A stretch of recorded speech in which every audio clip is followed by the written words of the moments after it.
All right, what's going on, everyone? Welcome back to the how-to series on my YouTube channel here. Thanks for clicking on this video, and we'll get right into this one. You hear all the time, all the fish are in all stages. It's a pre-spawn, it's a spawn, it's a post-spawn type of fishery, and that's kind of what we've been tuned in on the last couple of weeks here, so it's been fresh on my mind. We've been catching a lot of fish in the state of Texas. Fish is pitching around a doob tube, just a 4-inch green pumpkin tube. And that was mainly around the spawn. But now is the time, this little transition from spawn to post-spawn, or from largemouth spawn to shad and gizzard spawn. That's like my favorite time of year to fish, and my results show it. I mean, I start bagging top 10s in that month of late April, May, and June. So this is kind of the approach. I just got done rigging up some rods here. I got a tournament in a couple weeks, and I know it's gonna be a post-spawn tournament because there was just a major tournament out there and these guys were already catching them post-spawn, actively feeding. And that is a common denominator with this post-spawn transition. I always try to target fish that are feeding, man, just on the move. They're getting done spawning, they've lost a little bit of weight, and those will be your kickers through those months. So let's dive right into the tackle here. We got rid of those Texas rigs. We got rid of those tubes and jigs and slow sideways worms and things like that. Let's start gearing towards chasing fish that are oftentimes looking up in that post-spawn phase. So one point I want to bring up, this little transition that I do this time of year, pre-spawn, real wide, slow glides. Throw a pause in there. Think of like a slow giant jerkbait.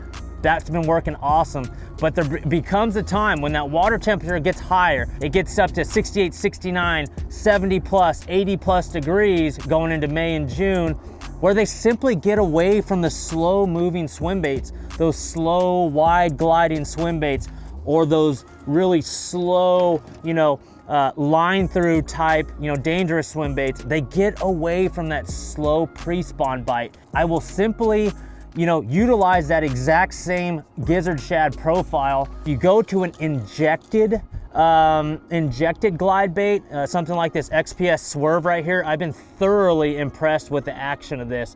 It's all about selecting a glide bait that's completely balanced, and this one does that. It's only 18 bucks. And I've been thoroughly impressed with this thing because, again, we want to speed things up. The water temperatures are rising. Fish are starting to chase gizzard shad and threadfin shad. So I could work this thing really fast, kill it every now and then, but work it fast again, and it won't blow out. That's the biggest key when you're going from that pre-spawn glide bait transition, real nice and slow, to that faster. Let's get a reaction out of these fish. Let's imitate a gizzard shad up on that really shallow flat and fish it really fast. But the key is not having that bait blow out. It's got to stay completely balanced, and this particular bait does that for me here. So I'm definitely going to have this tied on for the next couple of months here. So I maintain that gizzard shad profile. I'm after the biggest fish in the lake, but I'm working it just a little bit faster and it stays balanced. So that addresses the whole glide bait thing, because that's been like on my mind over the last couple of weeks. Now let's get into a more traditional style of swim bait. Again, I'm gonna put away that line through style, and this is the time of year where the 6-inch and 7-inch dangerous swimmer really shines, no pun intended, literally shines this time of year, throughout that shad spawn. One thing you want to keep in mind when you rig up a dangerous swimmer with a belly weight, this is just an inline belly hook. This is a 7/0 trocar swim blade. I've done videos on this in the past, and in the past I've broken off this blade. Well, there's a little asterisk there. I talk about this in the months of April, May, and going into June. Whenever there's a type of shad spawn, whether it's a threadfin shad spawn or a gizzard shad spawn, I like to leave that blade on there. When you're throwing that spinnerbait during a shad spawn up on that, a hard riprap bank or that hard clay bank or that dock, and those shad follow your swim bait up, that's when this thing really needs to stay on there. During that shad spawn, it helps attract more shad to your bait. In turn, those largemouth are really in tune to that shine. So leaving that blade on there on that 7/0 trocar swim blade is a good choice, is a good thing. in those post-spawn months. So this is just a 6-inch version. I like throwing the 7 as well. But in conjunction with this, pretty swim bait here, you got to keep in mind where I'm going to throw this thing. And this pertains to all these lures I have here in front of me. A couple months ago, we were catching big pre-spawn fish on points that had a drop, a topography drop. Topography where the lines were very, very close together. Let's go with the opposite of that in the largemouth post-spawn. So let's get away from those drops. Let's get away from those pre-spawn isolated drops and isolated targets. Let's think more flat, ugly points, ugly clay points, ugly flats with maybe just one little tree or one little log on it where a shad could spawn. But for some reason, threadfin shad, gizzard shad, they love spawning and congregating around just flat, hard bottom areas. So that's what I'm going to target in the post spawn with these swim baits here. So we're just looking for flats, flats, flats, flats, but it's got to have a hard bottom and it's got to be some type of point. My favorite ones are main lake points.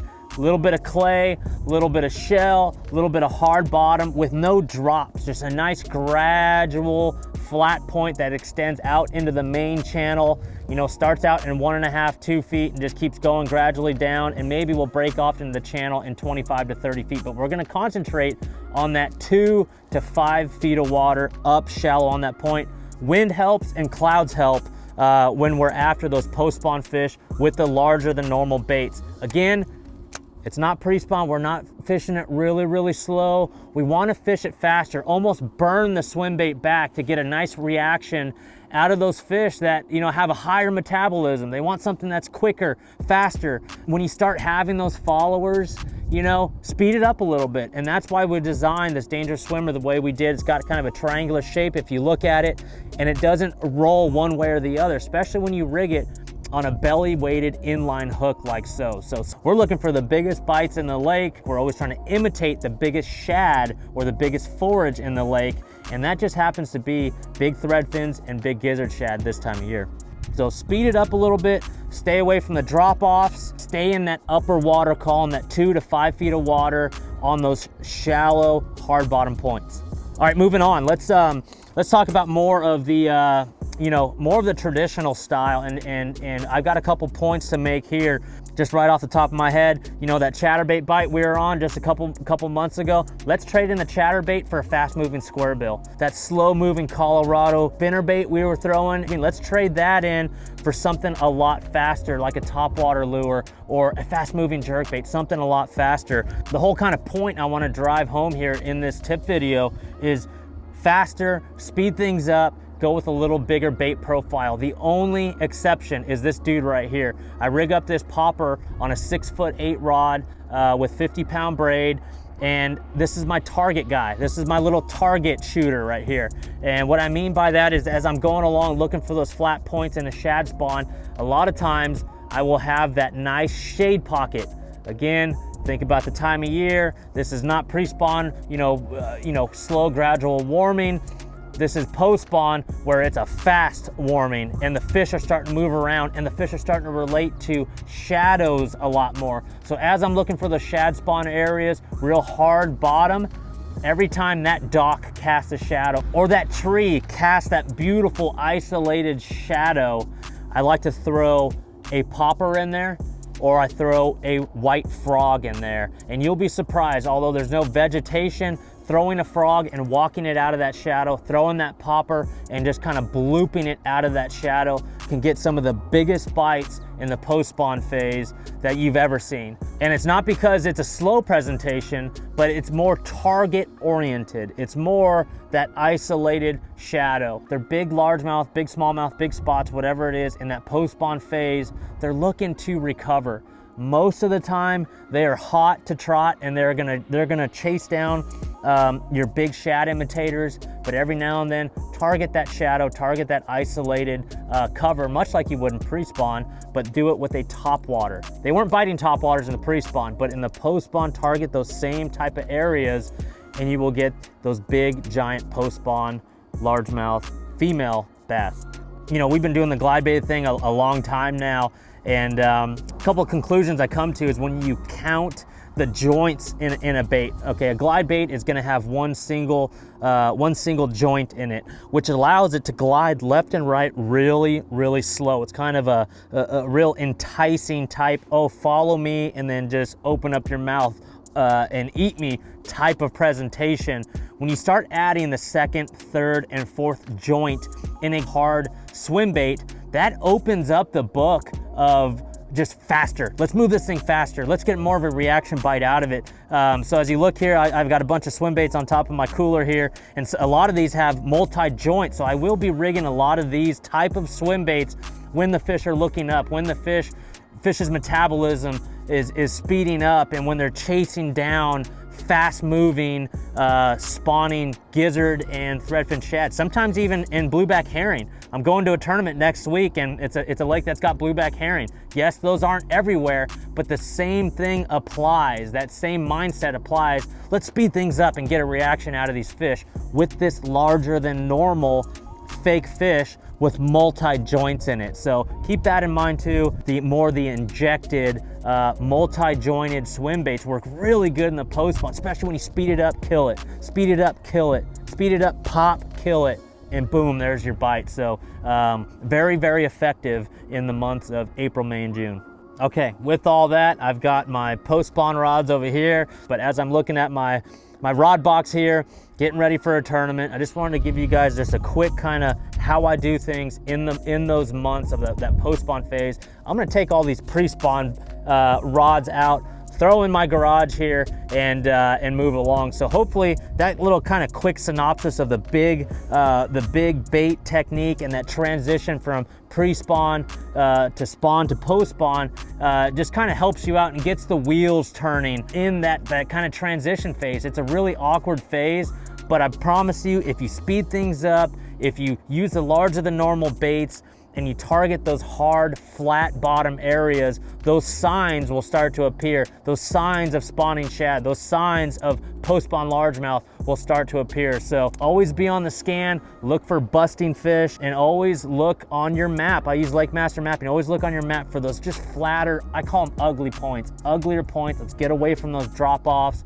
stay up on those flats, and try out these techniques the next time you put the boat in the water and you're faced with those rising temperatures.